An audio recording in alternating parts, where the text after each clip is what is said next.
This is Popular Front, a podcast focused on the niche details of modern warfare and underreported conflict with me, Jake Hanrahan.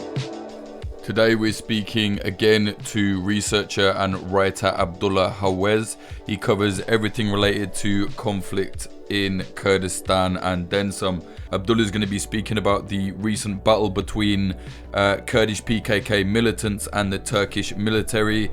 The Turkish military deployed forces to a place called Garê mountain in Iraqi Kurdistan, in the mountains where the PKK control, and it all went absolutely haywire. Abdullah is going to explain how it went down. If you like what we're doing, please support us at patreon.com/popularfront.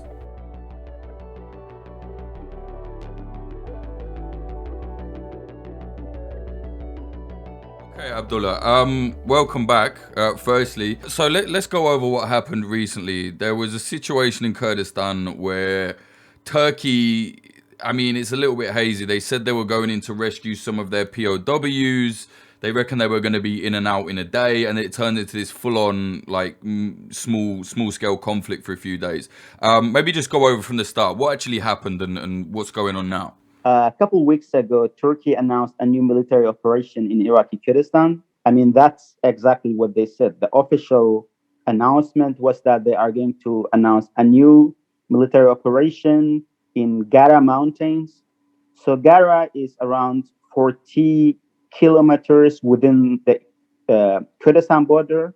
So it's 40 kilometers far from the Turkish border. It's a very mountainous area, by the way. There's a lot of PKK presence in this area. So they said it's a new military operation. And I personally thought, yeah, this is the thing. Although from day one, PKK announced Turkey has bombarded a prison where at least 13 Turkish captives were held. So we had this news from the beginning, but I personally thought the scope of the operation is wider. And that was the impression the Turkish media and the Turkish officials gave at the time. But we did have a clue that it was operation focused on rescuing the captives, because PKK did say that from day one. So the whole operation lasted 4 days, and obviously it lasted with the death of all the captives. And in the Turkish media, it's obviously this whole thing about rescuing the captives became a huge thing, and even now there's a lot of talk from the opposition, from the ruling party about what happened. I think there's still a lot of speculation of what happened. And PKK media and for PKK people actually took it as a victory that Turkish goal was obviously to rescue the captives, and they failed. So I think overall you could say, yeah, it was even if it's a small victory, you could say this was a victory for PKK, because PKK in all the areas where Turkey airdropped their soldiers, they faced a very fierce resistance from PKK fighters, which was 3 different locations. And although obviously at the end they managed to take the bodies of their captives, but the overall mission you could say was a failure, because obviously they failed to rescue them, because that was the objective of the whole operation. Yeah, they definitely did fail in that regard. Let's talk about the prisoners. Who were these people? Because there's a lot of people that don't realize that whilst, yes, the PKK are a guerrilla force, they're a lot more advanced, a lot more long in the teeth than a lot of guerrilla forces. They've got intel units. They managed to capture MIT agents, Turkish intelligence agents. Let's go over who the prisoners actually are. So according to the profiles of the prisoners that was released from the Turkish side,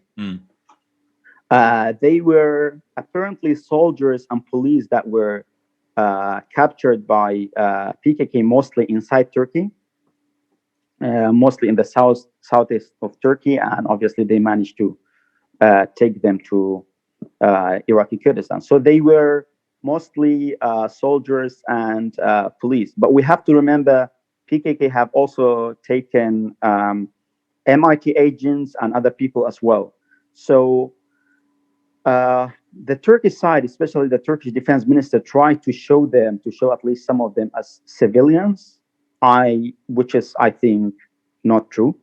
They were not civilians. They were soldiers and people who were working with the Turkish security apparatus. Yeah, well, not only did the Turkish government say they're all civilians, a lot of the Western press said it as well. They just came and said, oh, they're civilians. It's like, well, you know, whether you hate the PKK or like the PKK, that is irrelevant. There is civilian and there is non-civilian, and they were soldiers and policemen. So the thing about PKK is people, I mean, obviously PKK have made a lot of mistakes in the past, but I think they have tried to rebrand themselves, and they have been trying to avoid, doing anything with the civilians. They do have a history in the past where they have done it. But I mean, to be honest, most of the non-state actors and guerrilla militias, they have done mistakes. This is how guerrilla warfare works. You cannot always be 100% accurate. I mean, if you think about this whole thing, if you look at the bigger picture, I mean, is there any party involved in this conflict that have been killed civilians? I mean, let's be realistic, right? Yeah, of course. Yeah, so both sides have done it a lot. Yeah. Somehow show they are, the innocent side in this conflict. No, it's if you look at the bigger picture, you have also killed a lot of civilians. We have actually independent observers and organizations who are somehow monitoring this conflict, and they have at least documented some of the civilians who have been killed. Obviously, some of them by PKK and some of them by the Turkish security forces. So this argument, I mean, if normal people or activists are, trying to push this narrative, I understand it. It's, you try to push your side, but if you're an, let's say, observer or analyst, you have to be a bit more, let's say, objective and realistic about what's going on. Well, yeah, and just correct, like it's very weird to me, honestly. I don't want to go on a rant about the media, but seeing this, like, big media immediately jumping on it and saying these are all civilians, when the Turkish government themselves released martyr cards, the images of them with these guys are in military uniform, like a lot of them were soldiers. And then when you look at 2015, when all the bodies burnt in the basement in Jizra, like people that I actually knew, I know myself, they were civilians, and nobody really, no one cared about that. It's I don't know, it's a very weird way to look at it. But yeah, so we know that these prisoners, there's, they all ended up dying. We'll get onto that in a bit. But maybe just give us an idea of the scale of the conflict. Like, a lot of people that are not aware of the, I guess, combat ability of the PKK will be like, how the hell did a load of guerrillas manage to, turn this into a 4-day conflict for like NATO's second largest army? Like, give us an idea of the actual warfare, what happened. Okay, so the scope of the conflict was around Garê Mountain. So Garê Mountain is a very wide and long mountain. It's stretched from eastern Duhok province all the way to western Erbil province. So it's around 40 kilometers long, and there are a lot of villages around this mountain. So the actual conflict concentrated mostly on the eastern side of Garê Mountain, and I would say around 50 to 90 villages were affected by the conflict. And during the 4 days, there has been a non-stop bombardment of the area from Turkish warplanes and drones. So the thing about this area, PKK have managed through the years to turn it to a sophisticated network of caves. They have tunnels. They have, somehow they have prepared for such days as what happened a couple of weeks ago. So I think they knew and they know Turkey will may try to push deeper and get to these areas where PKK is active. So somehow they have prepared for these days. So they have a lot of tunnels, and the thing you have to remember, in February the area is very snowy, and PKK is much more, let's say, coped with the environment, with the snowy environment, with the geography of the area. So they are also much more familiar with it. So these are all, I mean, obviously having sophisticated weapons is important, but in such tough geography, other elements can play a huge role as well, such as being familiar with the area, the environment. All these play an important role. And I think PKK tried to translate these advantage and try to somehow,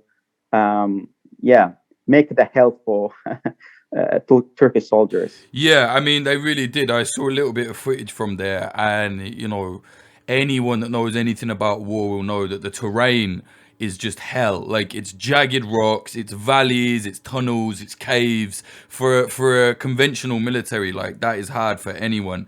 What happened to the Turkish side then? Like, where did they suffer? Because I know they were dropping in troops via helicopters. They were sending fighter choppers.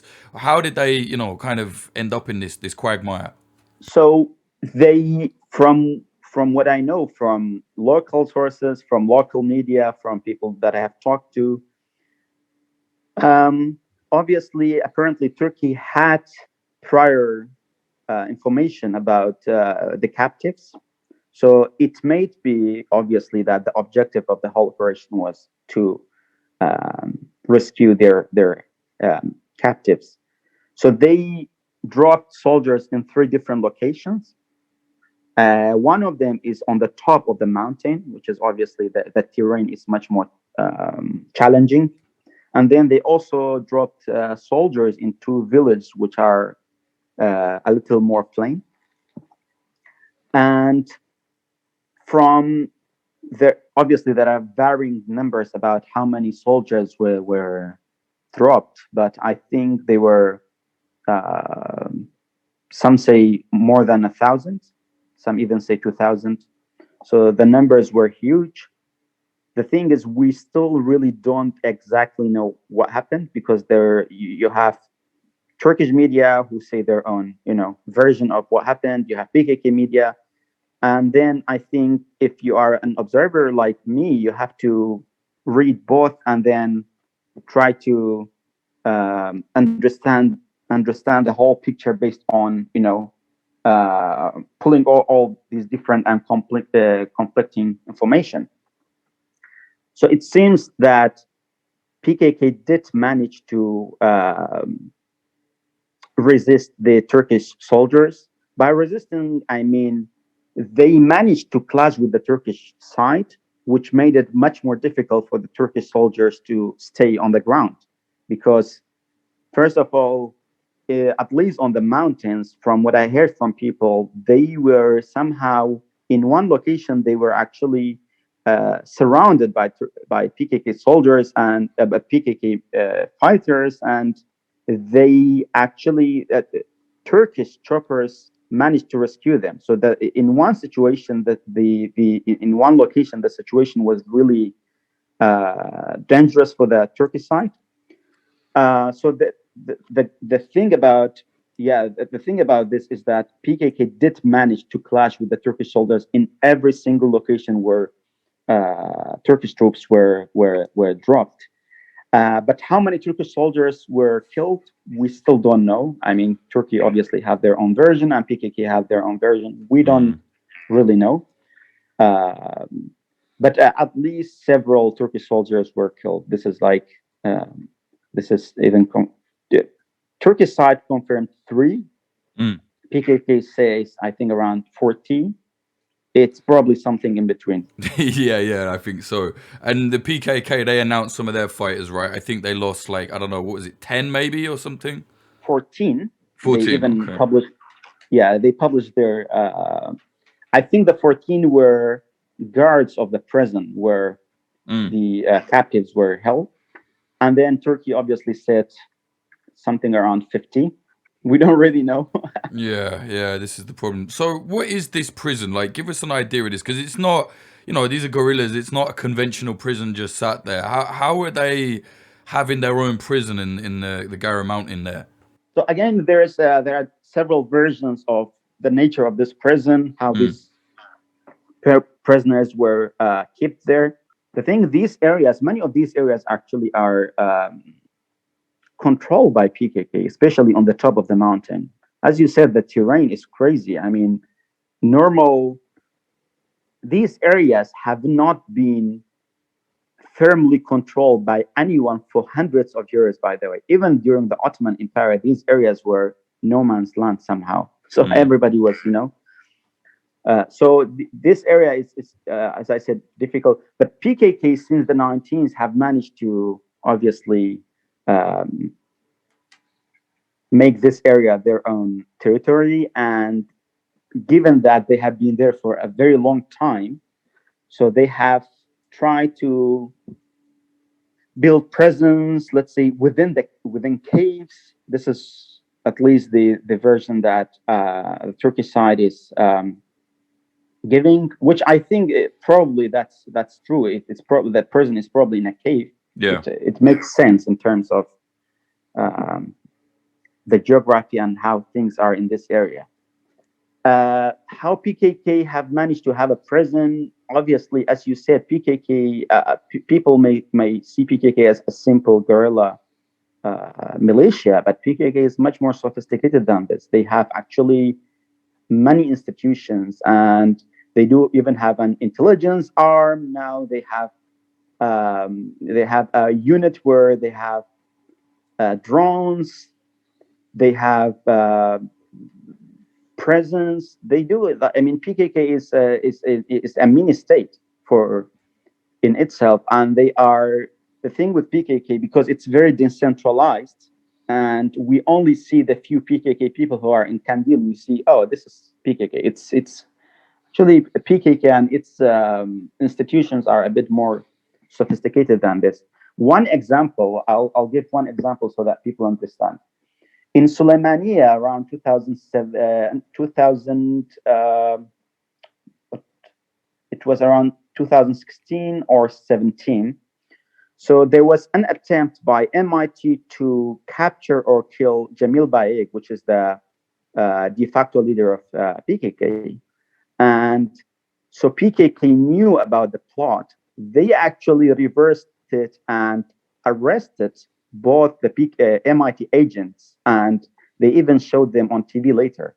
How did PKK do that? Because they, as I said, they have their own intelligence, and they do have a lot of good sources on the ground. So as I said, yeah, PKK do have a lot of different units, and they do have presence. I'm sure they have many more presence in Kandil, in Garê, and elsewhere. Yeah, and what you were just talking about there, for anyone that hasn't seen it, there's a video online. People can go and watch it. They'll find it somewhere, of basically PKK militants, but in plain clothes with balaclavas on, arresting members of the Turkish intelligence services when they came after Jamil Bayek, like you just mentioned. It is an insane video, really, because at first watching, you would think the roles were reversed. You would think that it's Turkish intelligence agents, coming to arrest militants, but it's the other way around. It's quite, it's quite something. It's an incredible thing to see.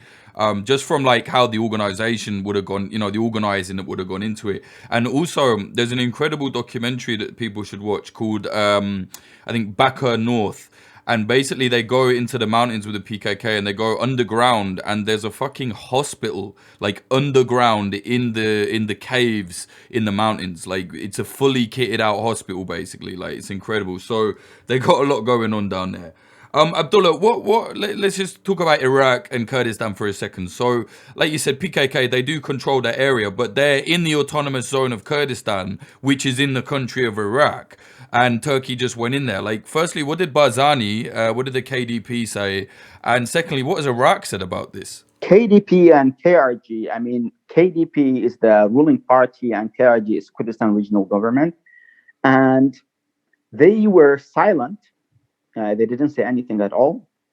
Iraq, obviously, through not through the prime minister, but several figureheads in the Iraqi state did talk and condemn the what they call Turkish violation of Iraqi sovereignty. But yeah, it's just condemnations. And the thing is, Iraq doesn't have any actual control, any military control of Iraqi Kurdistan.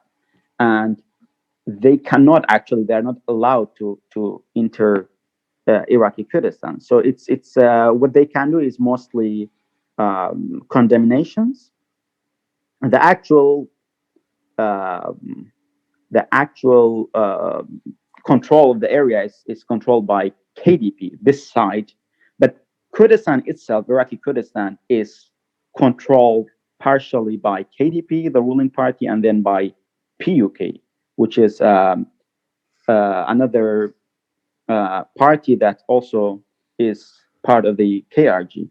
The area is controlled by KDP, and at the time they were silent.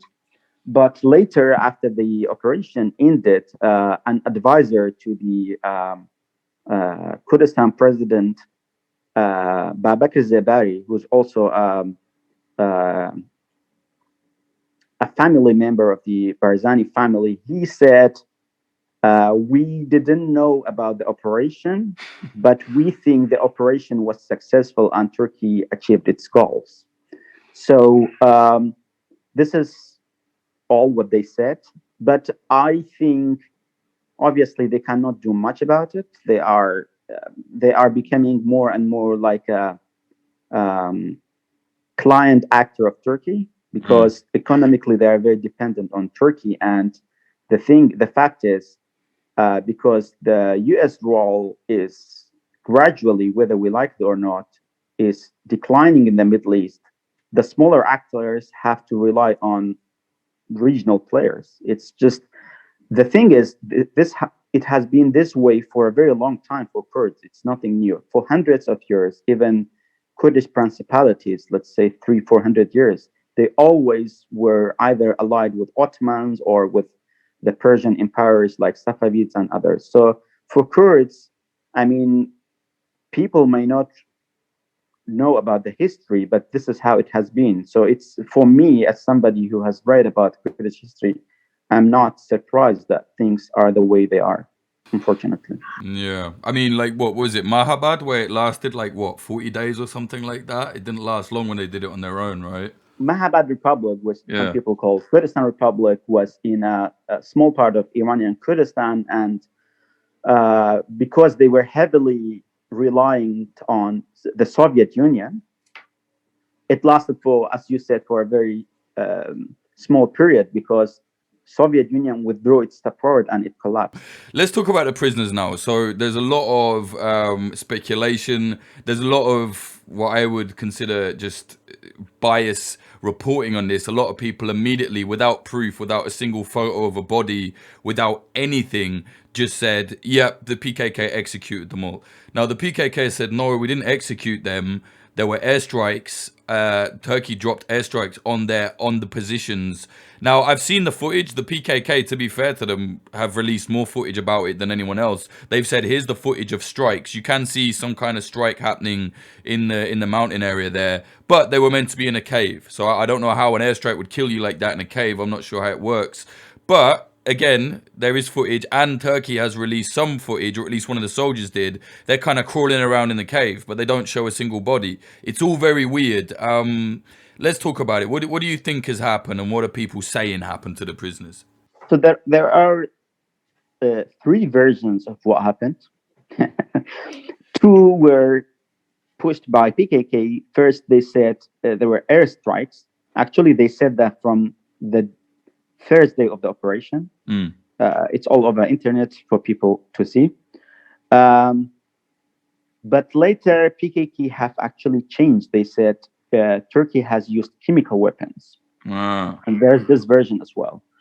But the thing is, we have some clue that they may have been actually executed by PKK. This version, to me, obviously, we still don't have solid proof, but this version makes more sense, and you can say it also somehow corroborates with what we have seen.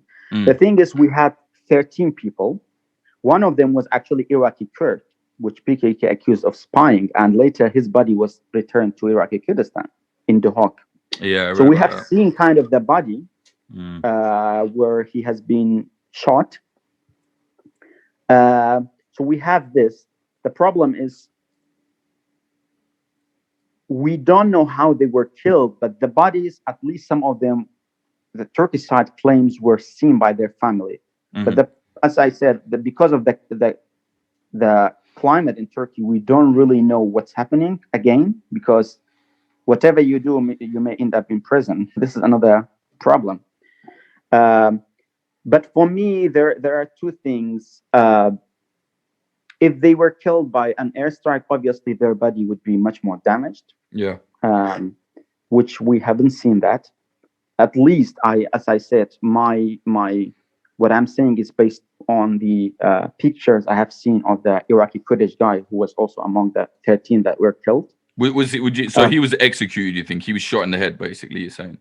I think he was executed, yes. Yeah. Based on the pictures of his body that we have seen, yes. Again, this makes sense because the prisoners were meant to be kept in a prison, in a cave. And I don't know how you can bomb a cave. So this is one of the things. Obviously, as I said, we had another version from PKK where they said they used chemical weapons, and then when they were killed, they shot them to show it's, they were executed. But again, even if you do that, I think you can probably see the impact of the chemical weapons, and it probably would even be there now, and people can investigate. So I again question this version. Again, as I said, because this area nobody can go there. It's just the Turkish side, the Turkish soldiers, and PKK. So independent observers probably can't prove anything, and we don't have solid proof. But we are just talking based on the open sources that we have seen. Well, that is interesting. I didn't know there was the lad had been released in Duhok. That changes everything then. If he was found to have been executed, it's likely, I would say, that the others were. You know what I mean? Again, that the problem with this guy, we have seen a couple blurred pictures of him where his body is not fully this family, because obviously their son was kept by PKK. He was accused of spying. So obviously they really hate PKK. So I'm not sure if we can 100 for a fact take their words as evidence, because obviously, there's a lot of emotions involved again. But I think personally, I am leaning more to this version that they may have been executed. But again, we really don't know. Maybe because the thing is, in this kind of situation where it's very chaotic, everybody tries to, think fast. Anything can happen. It's open for debate. Well, the problem I had, Abdullah, right? So you've got like kind of hardcore apologies were saying to me like they would never do this, the PKK would never do this, and these are of course diaspora apologies. They've never seen. For anyone that doesn't know, apology is someone that's like extremely dedicated to the ideology of Abdullah Öcalan, the leader of the PKK. So these apologies are saying they would never do that, and it's the diaspora, they've never seen war, and I've said to them, look, I've seen the PKK, in real life, face to face in a war scenario. the videos of them drinking water from the stream and dancing with donkeys and stuff like that in the mountains is all very nice and it's real. But then there's also the extremely militant side of the PKK, which I've witnessed, and they get shit done. Like, whether you like it, whether you hate it, they will do the damage. You know what I mean? So to me, it's not like, oh, they would never do this. Yes, they would do this. However, my thoughts were maybe they wouldn't do this just because if they got found out, it's going to look very bad for them in the West. But ultimately, they're in the mountains fighting a huge army. And I don't think that it's that unusual that they would go, fuck it. We have to, again, as I said, we have to look at it in a calm and realistic way. Yeah. It makes sense for PKK, for example, to kill them because, as you said, of course, they do have this side. And the fact is, if you don't have this side, you won't survive. Exactly. And another thing you have to bear in mind is that if PKK, for example, allowed Turkish soldiers to go there and just take the captives, I mean, this is also something I don't think PKK would ever allow, because this is a huge victory for Erdogan. Why would they allow that? I mean, obviously, if you look at it in a humanistic perspective, you'll be like, oh my God, they have killed captives. Yeah, it happens. As I said, it's these people have been fighting Turkey for 40 years and they have survived. And there's a reason they have survived, to be honest. Yeah, right. Let's not pretend they're angels, right? Exactly. Yeah, of course. But the thing is, when you're a non-state actor, you operate in this environment, okay?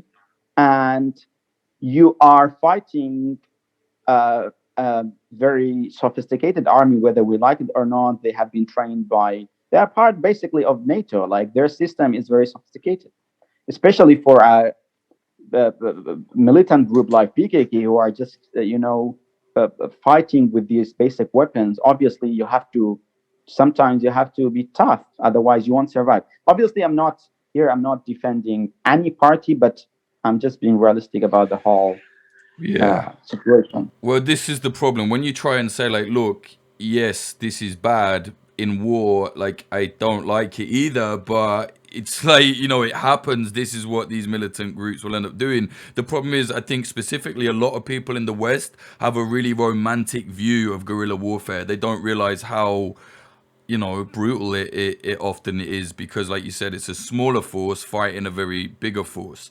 Do you think as well that there's possibly a message there? If the PKK did execute all these people, they're kind of telling Turkey, like, we will do it. We will execute your people, your fighters still. You know what I mean? It's quite, for a militant group, in my head, it's like, that's kind of a message. For me, if they did execute them, and I think this is, for me, a more plausible version of events, it's that the thing is, the whole operation was obviously a surprise operation, and they just dropped soldiers and then they announced the operation. So when you are in such a situation, you have to put yourself in this situation. What would you do? I think they may had orders to say, if anything like that happened, never allow the Turkish side to take them, no matter what. Even if the worst option is to kill them, do that, because the other scenario is Turkey will take the captives and claim victory.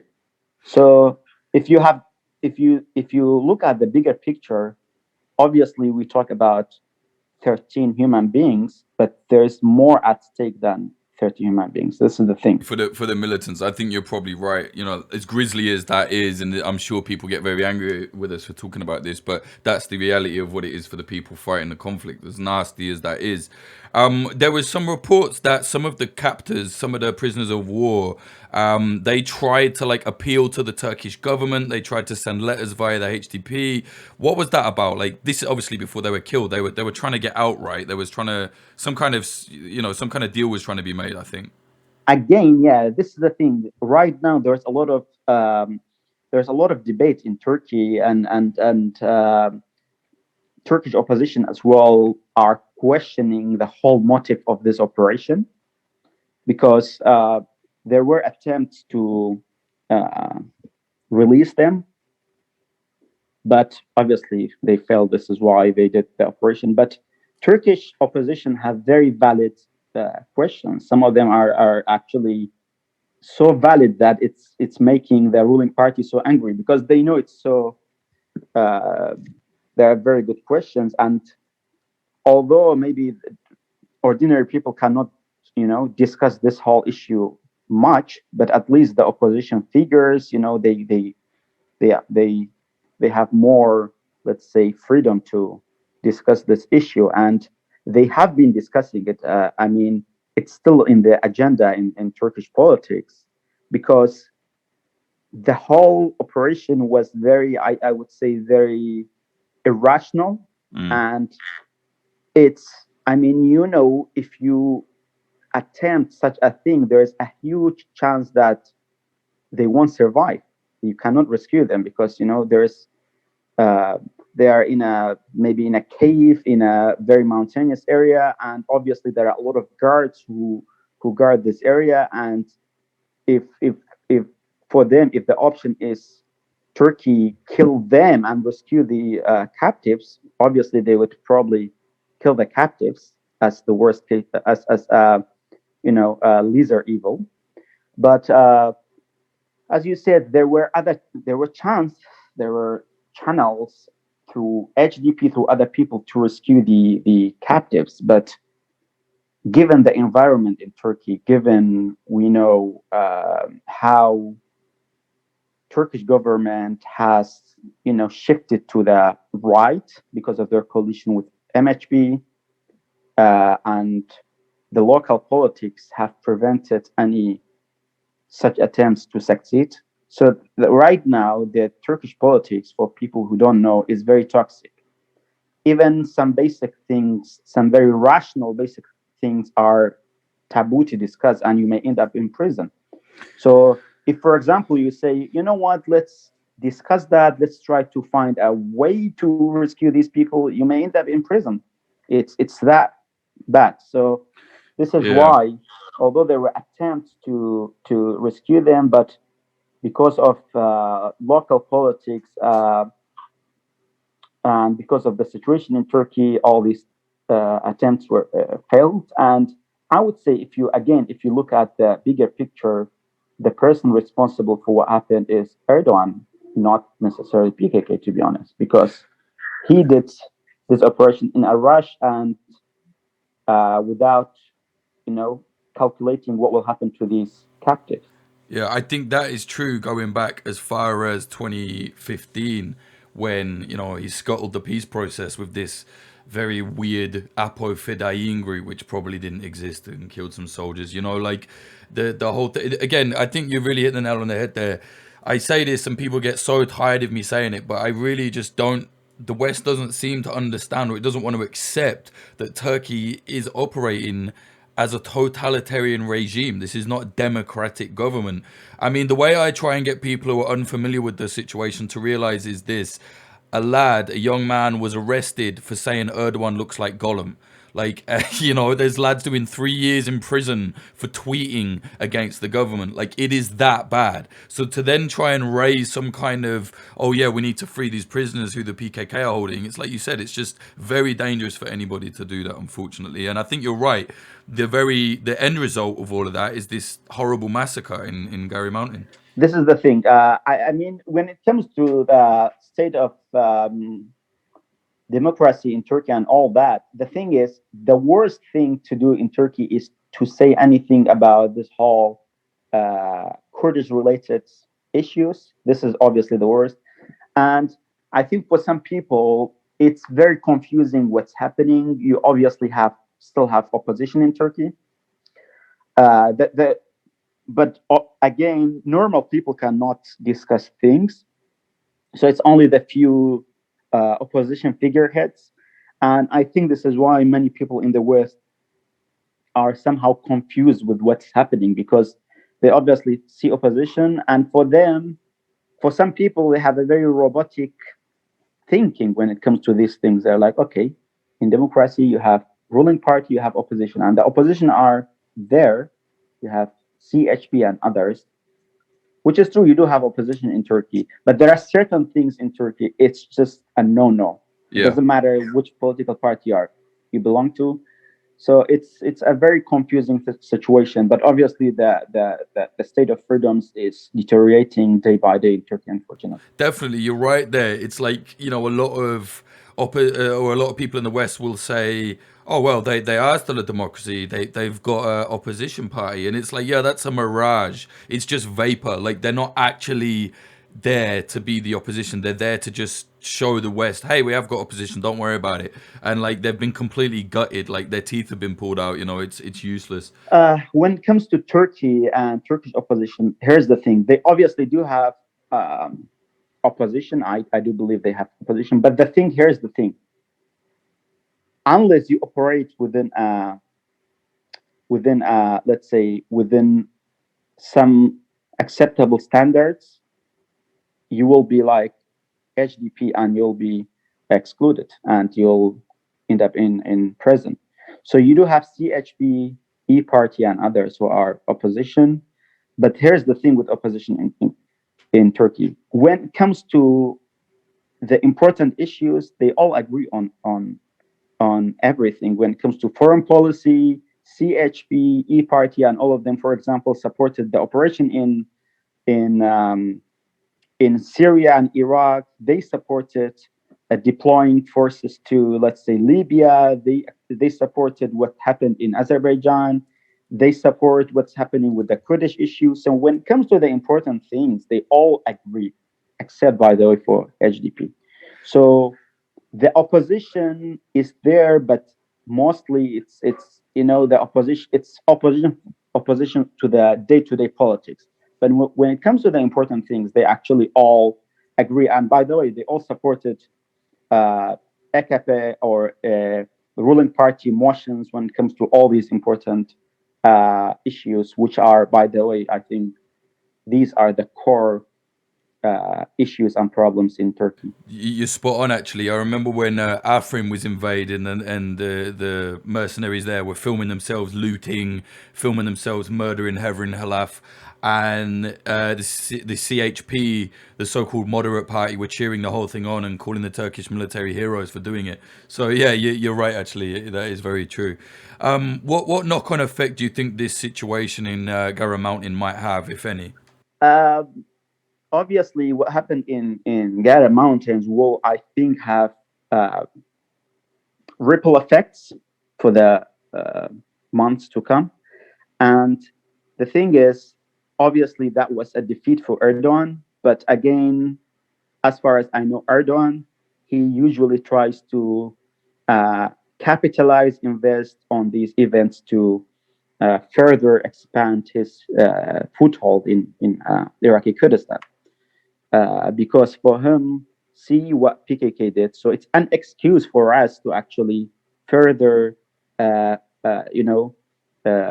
down on PKK and tell the Turkish public, see, these are the evil PKK. We have to, to become even more violent against them. And this issue have to be solved militarily because now there's blood in their hands and we have to, solve it through military means. So I think in the months to come, obviously, I mean, every year in the summer, Turkey would conduct military operations in Iraqi Kurdistan. This is not a new thing, by the way. But I think with what happened in Garê and given the new realities, Turkey would further expand its foothold in Iraqi Kurdistan. And we have seen they do have at least a tacit approval of KDP, which is, I think, what they need, and which means automatically US wouldn't have a lot of problems with it. Yeah, I think so as well. And I honestly, whilst Biden is kind of sending a few things into Syria, into Rojava right now for the Kurds, I don't think that relationship will be severed as quickly as it was with Trump, I think. Yeah, this is the thing. This is why there's another thing that I have to mention that people don't understand. People have a very black and white view when it comes to these issues. Again, as you said, because US cannot be trusted. This is just the way it is. I mean, obviously, US is looking for their own interest. I understand that, and I have no problem with that. But again, the Kurdish side also have the right, to seek ways to try to survive after, let's say, Trump withdraws. This is why we see a lot of local Kurdish groups are trying to get close to regional powers. This is something that I meant to mention here, is that Kurdish parties are not necessarily proxies to regional powers because ideologically they don't believe in them, but they have to play this game because otherwise they won't survive. This is just the way it is.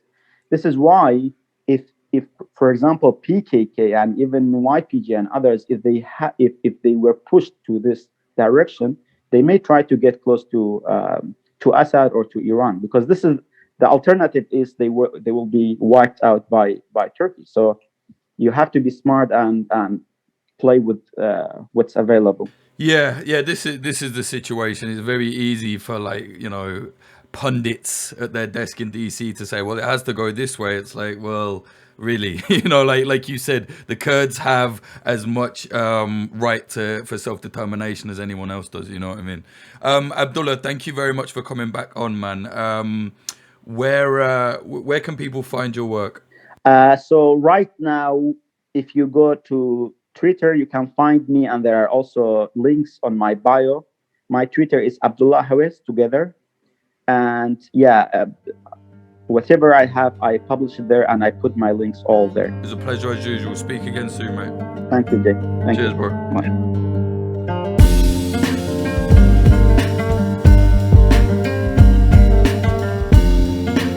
That was Abdullah Hawez speaking about the war and subsequent massacre on Garê mountain in Kurdistan recently, in northern Iraq, the autonomous region of Kurdistan.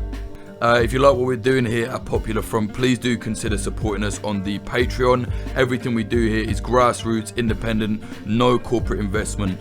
Go to patreon.com/popularfront. For £5 a month, you can get bonus episodes. For £10, you get bonus episodes, access to the community Discord, narrated articles. You get episodes early before they go on the normal podcast. You get access to this whole series we have called Too Cool for J School, which is just like trying to teach people how to be a journalist. There's so much there. Oh yeah, and documentaries, you'll see them first as well on the Patreon. Definitely check us out, patreon.com/popularfront.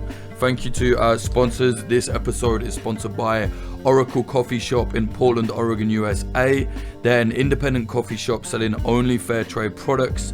See them at 3875 Southwest Bond Avenue, 97239. Don't see them now, obviously, because COVID is fucking up everything. Thank you to our other sponsor, Grindcore House. Pair of independent coffee shops in Philadelphia, USA, one in South, one in West. Check them out on social media at Grindcore House. We're going to be doing a special limited edition Popular Front coffee blend with them soon. You'll be able to buy it from them. This episode is also sponsored by Propagandopolis, an outlet selling and informing people about historical conflict propaganda. Get prints at propagandopolis.com and use the code POPULARFRONT10.